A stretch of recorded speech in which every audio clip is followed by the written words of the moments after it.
37 का गांव को उजड़ा, एक नहीं 18 गांव टटा के उजड़ा है। और छत्तीसगढ़ का रघुवरदास जी का बेटा ललित दास यहाँ IL6 में नौकरी करेगा, CSR को संभालेगा। हम सवाल करेंगे, क्या बाप के तोड़ने के बदले बेटे तोड़ोगे बढ़ेगा? बाप के तोड़ने से बेटे तोड़ोगे बढ़ेगा? बाप एग्जाम पास करेगा, बेटा टीचर बढ़ेगा? तो पूर्व मुख्यमंत्री है, चाहे वर्तमान राज्यपाल है, ललित दास कौन है? हमको हिसाब किताब चाहिए। उसका बाप का जमीन है क्या? 20,000 नहीं, 20 पैसा नहीं मिलेगा, 20 पैसा नहीं मिलेगा। बीडीओ का बाप का जमीन है, सीओ का बाप का जमीन है क्या?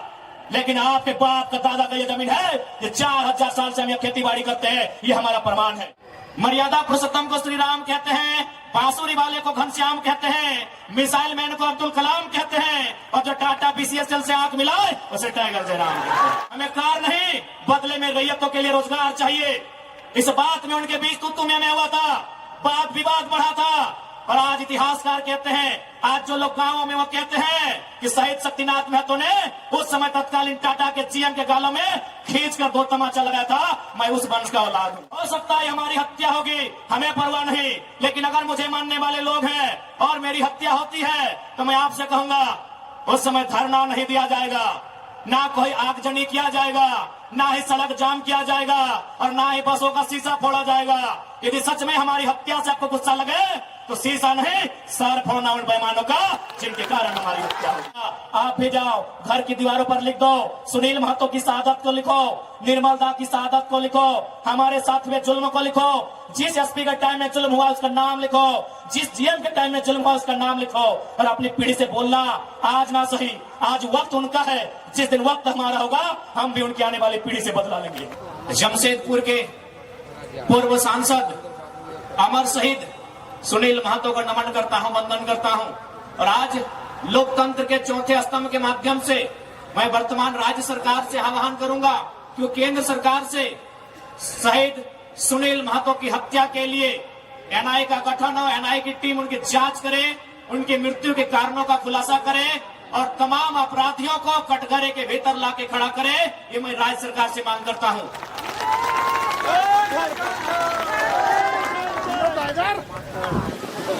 क्योंकि अगर आज एक MP को इंसाफ नहीं मिल पाएगा, MP जो प्रधानमंत्री के कक्ष में बैठता है, एक MP जो राष्ट्रपति के सम्मुख जाकर अपनी बैठकों को भाग लेता है, अगर इस राज्य में, इस देश में एक मेंबर ऑफ पार्लियामेंट को न्याय नहीं मिल पाएगा तो एक आम व्यक्ति न्याय की अपेक्षा कैसे रख सकता है? इसलिए मैं राज्य सरकार, चूंकि झारखंड मुक्ति मोर्चा की सरकार है और शहीद सुनील महतो झारखंड मुक्ति मोर्चा के अंग थे, हिस्सा थे, मैं सरकार से ये मांग करता हूं।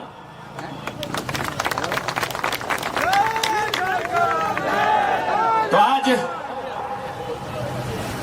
ये मेरे लिए भी गर्व का विषय है और शायद ये झारखंड के इतिहास का पहला विषय होगा कि हम प्रत्याशी हैं कोयलांचल का और नारा अगर जमशेदपुर में लग रहा है तो ये भी गर्व का विषय है।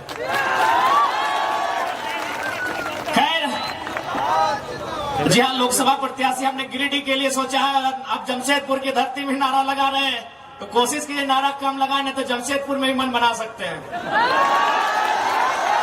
खैर, अभी जमशेदपुर के लिए इरादा नहीं है, क्योंकि मेरा सोच है कि हम पहला वोट खुद को दें और मेरा वोटर ID गिरिडीह में है। इसलिए बाकी भविष्य में जहां जहां से लोग डिमांड करेंगे और जहां से हम लड़ सकते हैं वहां मैदान जंग में शामिल होंगे, क्योंकि हम एक क्षेत्र का लीडर बनने नहीं आए हैं। आज ये कोल्हान की धरती, आज इस धरती के चारों ओर बड़ी बड़ी इमारतें, न जाने कई हजार फैक्ट्रियां, कंपनियां, एक बड़ा उद्योग का क्षेत्र। लेकिन आज जब स्थानीय लोगों को वहां निम्न पाते हैं तो बड़ा सवाल आता है कि आखिर किसके लिए ये झारखंड राज्य अलग किया गया। 88 सालों का संघर्ष, 88,000 का बलिदान, धरती आबा बिरसा मुंडा की जन्मतिथि 2015 नवंबर को यह राज्य अलग हुआ। बिहार राज्य से कटकर 46% भूभाग लेकर 79,714 वर्ग किलोमीटर और उस समय 18 जिले लेकर यह राज्य अलग हुआ।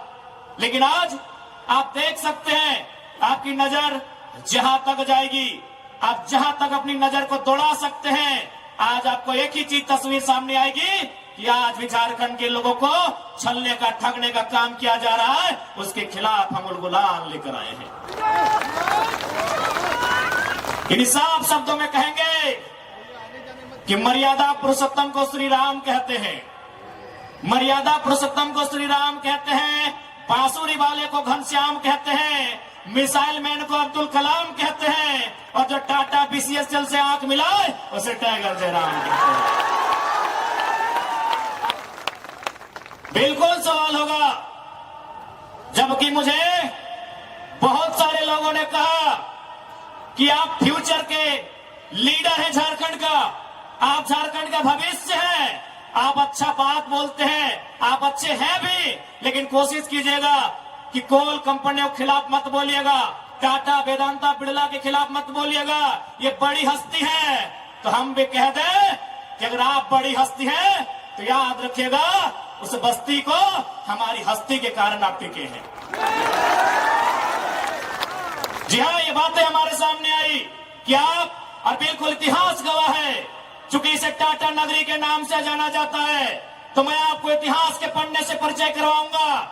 1977 का वो साल था, लेकिन वो कोल्हान नहीं, वो कोयलांचल था।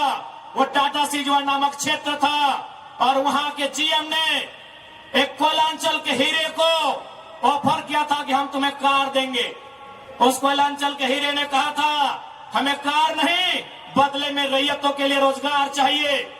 इस बात में उनके बीच तू मैं हुआ था, बात विवाद बढ़ा था, और आज इतिहासकार कहते हैं, आज जो लोग गांवों में वो कहते हैं कि शहीद शक्तिनाथ महतो ने उस समय तत्कालीन टाटा के जीएम के गालों में खींचकर 2 तमाचा लगाया था। मैं उस वंश का औलाद हूं, मैं उस कौम का औलाद हूं।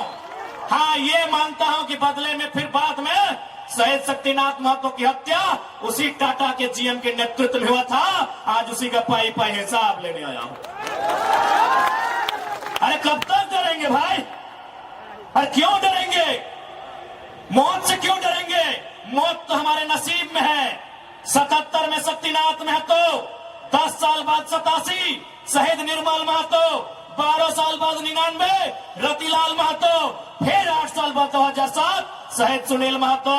तो सुन लीजिए कंपनी के दलालों, 77, 87, 7, अंत में 7 आता है। अब सामने है 2027, आप तैयारी कर लीजिए जयराम महतो के लिए। लेकिन इस बार भूल मत कीजिएगा, क्योंकि मैं अपने समर्थकों को साफ साफ कह दूंगा, बिल्कुल, क्योंकि आज विधायक सांसद की औकात नहीं है इन कई लाख करोड़ के कंपनियों के खिलाफ बात करने की, लेकिन एक साधारण सा लड़का इनके खिलाफ बात करता है। हो सकता है हमारी हत्या होगी, हमें परवाह नहीं, लेकिन अगर मुझे मानने वाले लोग हैं और मेरी हत्या होती है तो मैं आपसे कहूंगा उस समय धरना नहीं दिया जाएगा, ना कोई आगजनी किया जाएगा, ना ही सड़क जाम किया जाएगा, और ना ही बसों का शीशा फोड़ा जाएगा। यदि सच में हमारी हत्या से आपको गुस्सा लगे तो शीशा नहीं, सर फोड़ना उन बेईमानों का जिनके कारण हमारी हत्या हुई। बहुत दिन तक डर के रहे, बहुत दिन तक डर के रहे।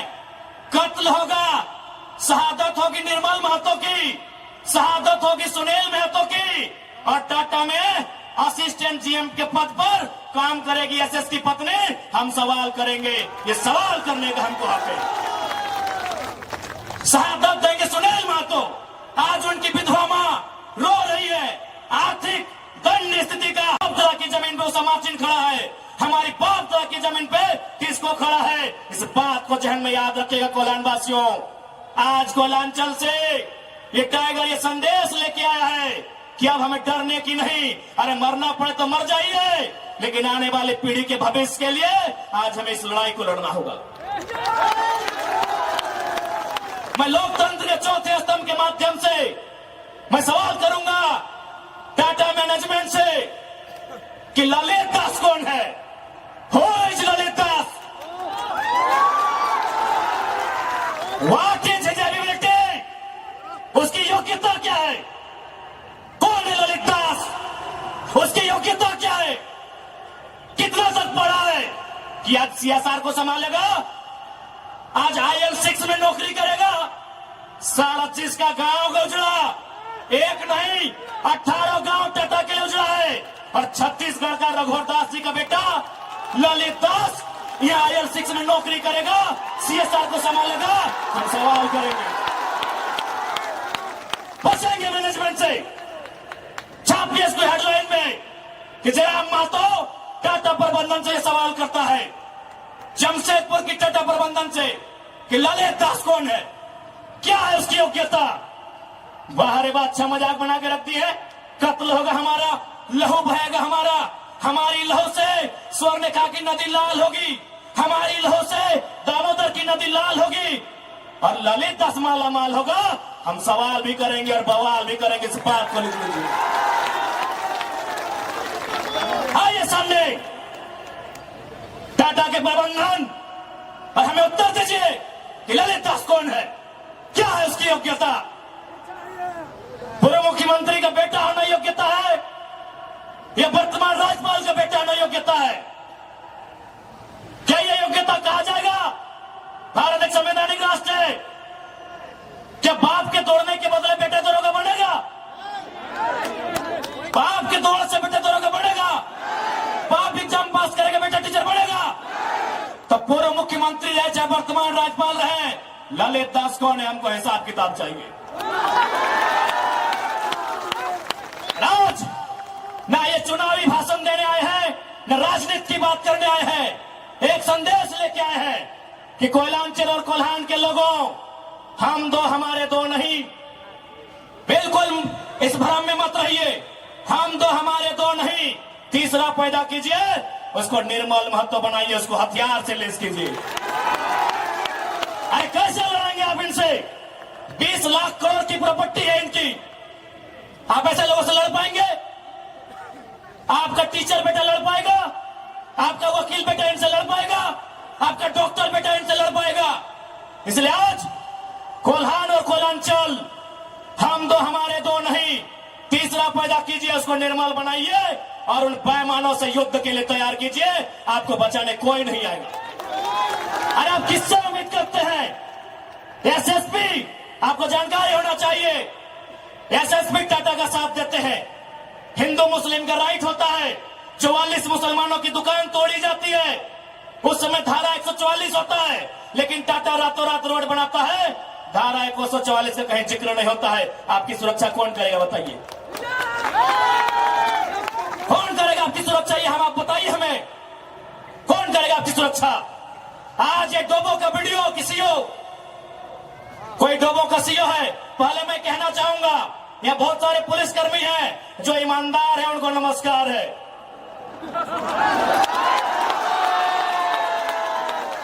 आईएएस रहे चाहे आईपीएस रहे, जो ईमानदार है उनको नमस्कार है। अगर कंपनी में भी ईमानदार लोग हैं तो ईमानदार है, उनको नमस्कार है। लेकिन सुनने में आया है कि डोबो का सीओ 20,000 रुपया प्रति एकड़ अपने बाप का जमीन मोटेशन करवाने के नाम पे मांगता है। ऐसे सीओ को जो डोबो का सुनने में आया है, उसको तोहमोने में लेकर डुबा दीजिए। इस बात को हम चिन्ह ठोक के कहेंगे। उसका बाप का जमीन है क्या? 20,000 नहीं, 20 पैसा नहीं मिलेगा, 20 पैसा नहीं मिलेगा। वीडियो का बाप का जमीन है, सीओ का बाप का जमीन है क्या? लेकिन आपके बाप का दादा का ये जमीन है, ये 4000 साल से हम ये खेती बाड़ी करते हैं, ये हमारा प्रमाण है। अरे आप तो दुनिया के वैज्ञानिक मान रहे हैं कि सबसे पहला इंसान सिंहभूम से निकला था। आप गर्व कीजिए अपने इतिहास पर, आप गर्व कीजिए अपने इतिहास पर।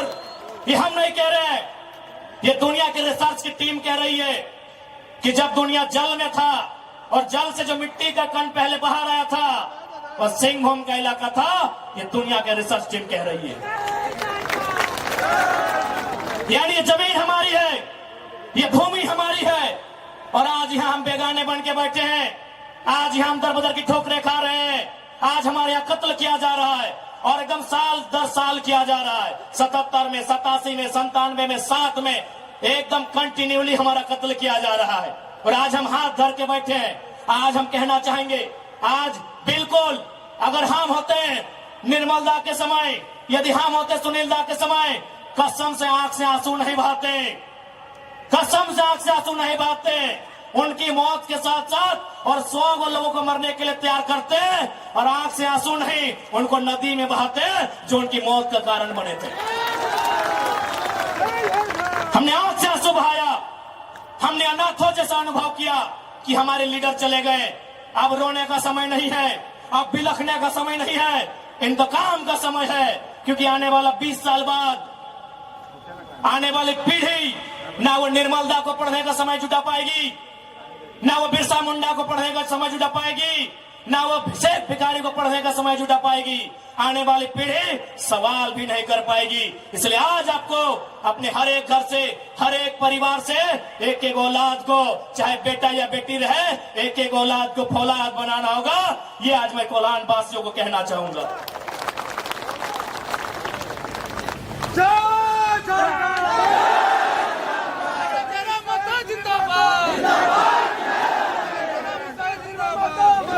आज मैं एक सवाल करूंगा इस भीड़ से, मैं सवाल करूंगा टाटा नगरी में बसे बड़ी बड़ी इमारतों में बैठे लोगों से कि जब 1907 में टाटा की स्थापना हुई थी, मालिक कौन था?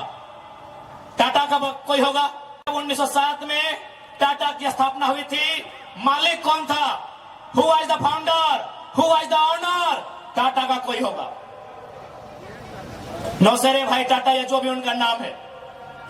आज 115 साल बीत चुके हैं।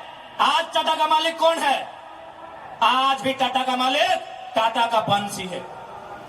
100 साल पहले टाटा ने पूंजी का इन्वेस्ट किया था, आज 100 साल बाद भी टाटा का मालिक टाटा का वंशज है। लेकिन एक सवाल होगा मेरा, 100 साल पहले जिन कुर्मियों ने, जिन संथालियों ने, जिन हो ने, जिन गोड़ाई ने, जिन धीवर ने, जिन अल्पसंख्यक ने टाटा में जमीन दिया था, आज उस परिवार के पास क्या नौकरी है? आज हम सवाल करेंगे। अरे आपने पूंजी लगाया, 100 साल बाद आप मालिक है, हमने भी पूंजी दिया है। पूंजी 2 प्रकार की होती है इंपॉर्टेंट, एक जमीन, दूसरा अर्थ। अर्थ आपका, मालिक आज आप है, जमीन हमारी, हम कहां है? ये सवाल करेंगे। ये कैसा देश है जो कहते हैं ये गांधी का देश है, ये किसानों का देश है? गांधी जी कहते थे कि किसानों की आत्मा बसती है गांव में, तो आज कहां है गांव? आज कहां है किसान? केवल पूंजीवादी का हावी, आज चारों तरफ केवल कैपिटलिज्म के लोगों का दबदबा। ठीक है, हम विकास के विरोधी नहीं है। अरे हमने इंसान भी दिया है और जमीन दान भी दिया है। हमने इंसान के रूप में कभी बिरसा भगवान को दिया, कभी भागीरथ मांझी, कभी तिलका मांझी को दिया, तो कभी निर्मल महतो, तो कभी सुनील महतो जैसे शेर को हमने दिया। और जमीन की बात कीजिएगा तो जहां तक टाटा की नजर जाएगी वो जमीन सारी की सारी हमारी है। क्या नहीं दिया हमने विकास के नाम पे? विकास के नाम पे हमारा कत्ल हुआ, विकास के नाम पे हमारा गांव उजाड़ा गया, विकास के नाम पे हमको लूटा गया। और आज अगर हम सवाल करेंगे तो आप हमें उग्रवादी जैसे शब्दों से नवाजेंगे। तो आज ये बात जान लीजिए, भले आज ये आपका समय है क्योंकि प्रधानमंत्री आपके हैं। सही बात है, किसानों के प्रधानमंत्री नहीं है। भले आप भावनाओं में वोट देते हैं, आज फिर किसान आंदोलन कर रहा है, किसान 700 मर चुके हैं। ये किसानों के प्रधानमंत्री नहीं है। अगर ये किसानों के प्रधानमंत्री होते तो एक रूल बनाते हैं। 1984 तक टाटा ने जो 15,000 एकड़ जमीन का अधिग्रहण किया है, उसमें मात्र 3,000 एकड़ में प्रोडक्शन का काम हुआ है।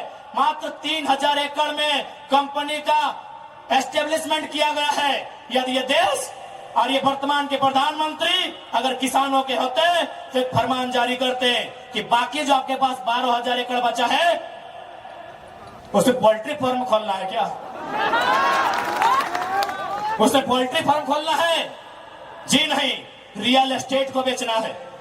हमारी जमीनें टाटा डिसाइड करेंगे रियल एस्टेट को बेचना है।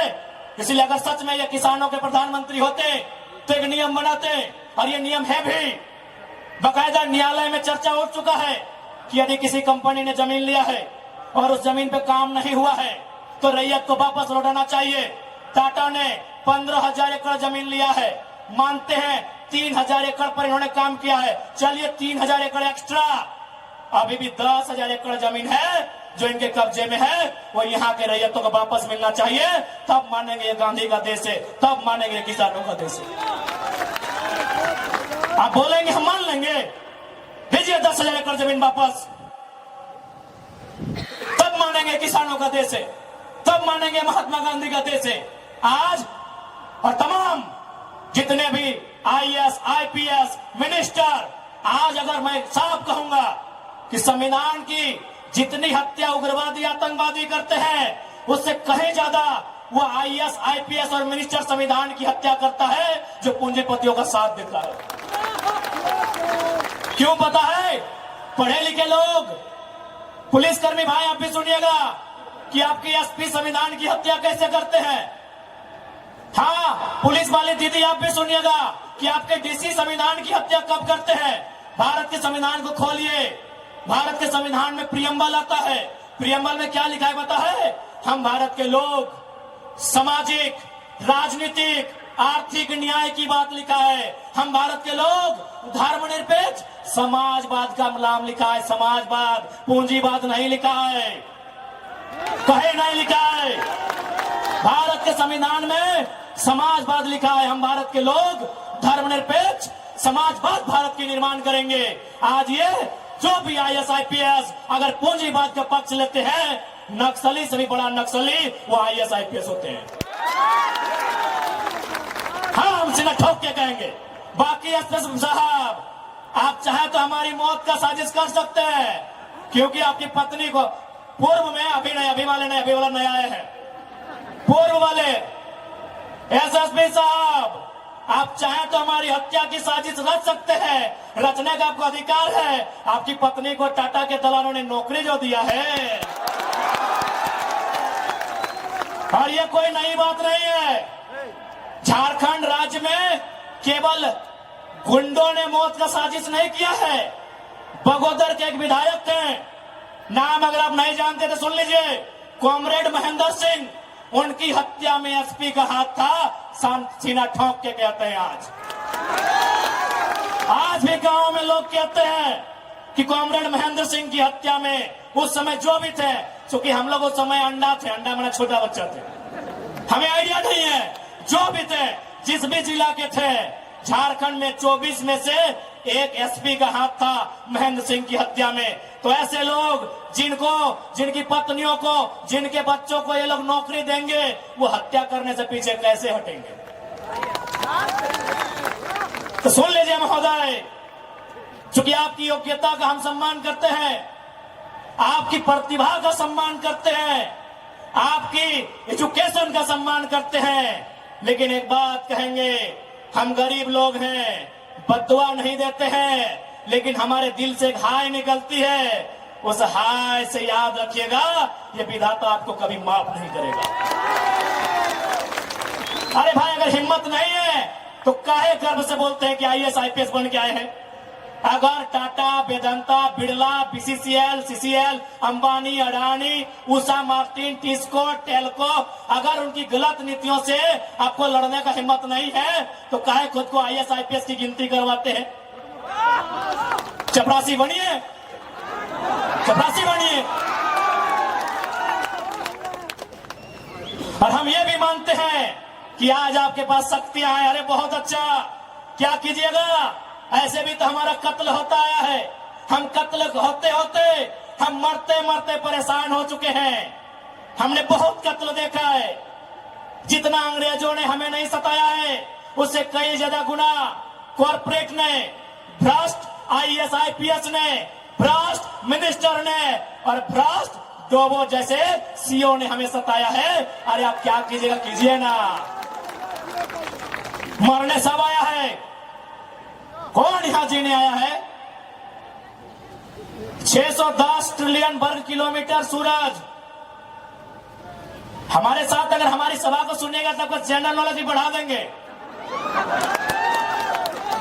610 ट्रिलियन वर्ग किलोमीटर सूरज एक दिन मर जाएगा। 510 मिलियन वर्ग किलोमीटर की धरती ये भी एक दिन मर जाएगी। 165 वर्ग किलोमीटर में फैला हुआ, मिलियन वर्ग किलोमीटर में फैला हुआ प्रशांत महासागर, ये पानी भी एक दिन सूख जाएगा। 5,95,000 वर्ग किलोमीटर, 95 लाख वर्ग किलोमीटर फैला हुआ हिमालय का पहाड़ एक दिन पिघल जाएगा। 38 मिलियन वर्ग किलोमीटर में उगने वाला चंद्रमा मर जाएगा। अरे 5 फीट का इंसान काहे डर रहे हैं, काहे डर रहे हैं? आपकी डर आपकी मौत का कारण है, आपकी डर आपकी भय का कारण है। मैं एक लाइन कहूंगा, एक क्रिकेट का उदाहरण आपको दूंगा। साउथ अफ्रीका में एक खिलाड़ी थे, उनका नाम था ग्रीम स्मिथ। उन्होंने घर की दीवारों पर 3 लाइन लिखा था कि मुझे बड़ा होके साउथ अफ्रीका की टीम से क्रिकेट खेलना है। दूसरा लाइन लिखा था, मुझे साउथ अफ्रीका की क्रिकेट टीम का कप्तान बनना है। और तीसरा लाइन लिखा था, मुझे ऑस्ट्रेलिया को घर में घुसकर टेस्ट मैच हराना है। जबकि क्रिकेटर का ड्रीम होता है वर्ल्ड कप जीतना, लेकिन ग्रीम स्मिथ का ड्रीम वर्ल्ड कप नहीं था, ऑस्ट्रेलिया को टेस्ट में हराना था। चूंकि उन्होंने घर की दीवार पर लिखा था, रोज उनको पढ़ते थे और उन्होंने वो तीनों ड्रीम पूरा किया था।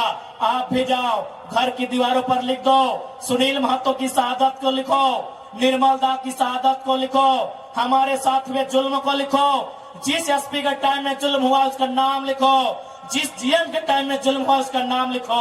और अपनी पीढ़ी से बोलना, आज ना सही, आज वक्त उनका है, जिस दिन वक्त हमारा होगा हम भी उनकी आने वाली पीढ़ी से बदला लेंगे। जाओ अपने घर की दीवारों पर लिखो, जाओ शोषित लोग, वंचित लोग अपने घर की दीवारों पर लिखो। हाँ, आज समय इनका है, आज ये बड़ी बड़ी इमारतें इनका समय है। लेकिन याद रखिएगा, सिकंदर भी 33 साल की उम्र में झाल बजाकर लौट गया था। बड़े बड़े 30 मारखास जहां से लौट गए। इसलिए मैं तमाम लोह नगरी में जितने पदाधिकारी हैं, जितने मिनिस्टर हैं, मैं एक संदेश देना चाहूंगा, पाप का भागी मत बनिए। पाप किसी के बाप का नहीं होता है। कंपनियों की दलाली मत कीजिए, रैयत के साथ इंसाफ कीजिए। ये मैं तमाम प्रशासनिक लोगों से निवेदन करना चाहूंगा।